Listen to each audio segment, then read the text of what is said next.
మీ business ఏదైనా మీ ఊర్లో promotion చేయాలంటే అది సుమన్ టీవీతోనే సాధ్యం. ఇప్పుడే సంప్రదించండి. పొద్దునే 6 గంటల సమయంలో 6-7 గంటల సమయంలో ఫోన్ రింగ్ అయితేనే ఉంది. నేను కానీ లేచి చూసేటప్పటికి ఇట్లా చిత్తూరు చెందిన పలానా వ్యక్తులు ఇట్లా పలానా టూర్కి వచ్చి అక్కడ యాక్సిడెంట్ అయ్యి 9 మంది దాకా ప్రాణాలు కోల్పోయారని మెసేజ్ చూడడం జరిగింది. ఎమ్మటే మా పార్టీకి చెందిన అక్కడ స్థానిక ఎమ్మెల్యే శిరీష గారితో మాట్లాడడం జరిగింది.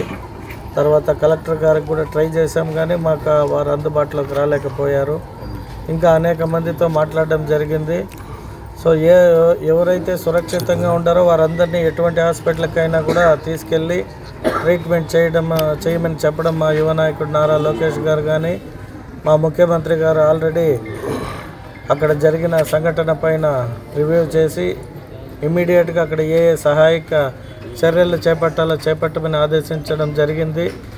ముఖ్యంగా ఈరోజు నా నియోజకవర్గంలో ఇక్కడ చిత్తూరు మరాఠీ స్ట్రీట్లో పార్టీకి సంబంధించిన నాగేశ్వరరావు గారు వారి మిస్సెస్ కూడా అక్కడికి వెళ్ళడం జరిగింది. అందులో నాగేశ్వరరావు గారు అక్కడికక్కడే మరణించారు. వారి సతీమణి కొద్దిపాటి గాయాలతో హాస్పిటల్లో ఉండారు.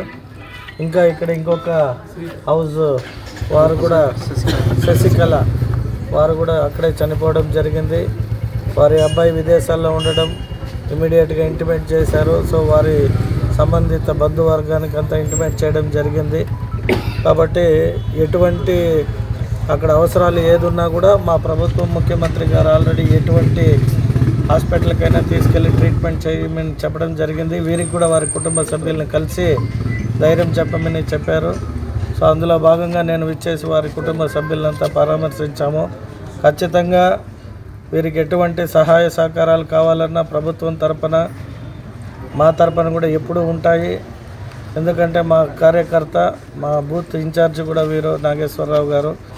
అలాగే చిత్తూరు జిల్లాకు సంబంధించి ఒక ఇద్దరు బెంగళూరు వాళ్ళు ఇద్దరు పలమనేరు యాదమూరి తవనంబల్లి తిరుపతికి సంబంధించిన వారు కూడా చనిపోవడం జరిగింది. వారి కుటుంబ సభ్యులకు కూడా ప్రగాఢ సంతాపం తెలియజేస్తూ వారి కుటుంబానికి కూడా మా ప్రభుత్వం అండగా ఉంటుంది. మా ముఖ్యమంత్రి గారు ఇదివరకే రివ్యూ చేశారు. మేము కూడా ఇంకొంచెం వారికి ఇక్కడ ఏం కావాలన్నా మేము ఉంటామని మా ముఖ్యమంత్రి గారు మా యువ నాయకుడు మేము కూడా తెలియజేస్తున్నాం. మీరందరూ కూడా ఎప్పుడైతే ఇటువంటి ఘటన జరిగిందో అది మన తప్పిదం కాదు.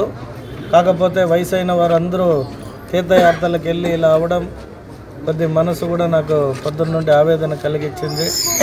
వారి కుటుంబానికి ఆ భగవంతుడు శాంతి కూరాలని కోరుకుంటున్నాను.